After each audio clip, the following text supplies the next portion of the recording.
ACN న్యూస్కి స్వాగతం. KBR health care centre నెల్లూరులోని బృందావనంలో శుక్రవారం ఘనంగా ప్రారంభించారు. సందర్భంగా కేబీఆర్ హెల్త్ కేర్ సెంటర్ వైద్యులు బ్రహ్మానందరెడ్డి మాట్లాడుతూ, మా హెల్త్ కేర్ సెంటర్లో నెల్లూరు ప్రజలకు తక్కువ ఖర్చుతో నాణ్యమైన వైద్య సేవలు అందిస్తామన్నారు. థైరాయిడ్, షుగర్, అన్ని రకాల వైద్య సేవలు అందుబాటులో ఉన్నాయన్నారు. బృందావనంలోని ఏవీఎస్ పరిధిలో కేబీఎస్ వైద్యశాల ఏర్పాటు చేయడం జరిగిందన్నారు. నెల్లూరు ప్రజలు మా వైద్య సేవలను వినియోగించుకోవాలన్నారు. ఈ కార్యక్రమంలో బంధువులు, స్నేహితులు, శ్రేయోభిలాషులు అధిక సంఖ్యలో పాల్గొన్నారు.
ముఖ్యంగా మనకి ఈ సమయంలో డెంగ్యూ, మలేరియా, ఈ దోమల వల్ల వచ్చే వ్యాధులు బాగా ప్రబలుతున్న సమయం ఇప్పుడు వర్షాకాలంలో.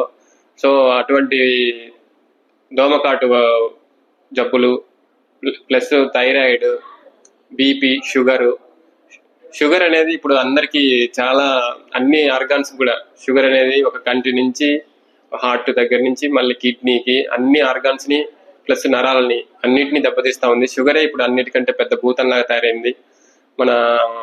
మరి వైట్ రైస్ మహిమో లేకపోతే ఇంతకుముందు లేని ఎందుకో తెలియదు కానీ అది ఇలాంటి జబ్బులన్నిటినీ మరియు ఎటువంటి యాజ్ ఏ ఫిజిషియన్ గా ఒక సర్జరీ తప్ప మేము అన్ని కేసులని డీల్ చేస్తాము. ఆ డయాగ్నోసిస్ అది ఏంటి అని చెప్పడం వరకు మా బాధ్యత. అది ఖచ్చితంగా నిర్వహిస్తాము. అది ఏ జబ్బైనా, ఈ జనరల్ సమస్యలే కాదు ఇంకా దానికి సంబంధించిన కాంప్లికేటెడ్ డిసీజులు కూడా మేము డీల్ చేయగలము, డయాగ్నోసిస్ చేయగలము. ఎటువంటి ఐసీయూ కేసులైనా మేము చూడగలము. ఆ సత్తా ఉంది, అందులో ఏం నిర్మోహమాటం లేదు. నెల్లూరు ప్రజలు దీన్ని ఉపయోగించుకొని మంచి నాణ్యమైన వైద్యం పొందాలని కోరుకుంటూ నమస్తే.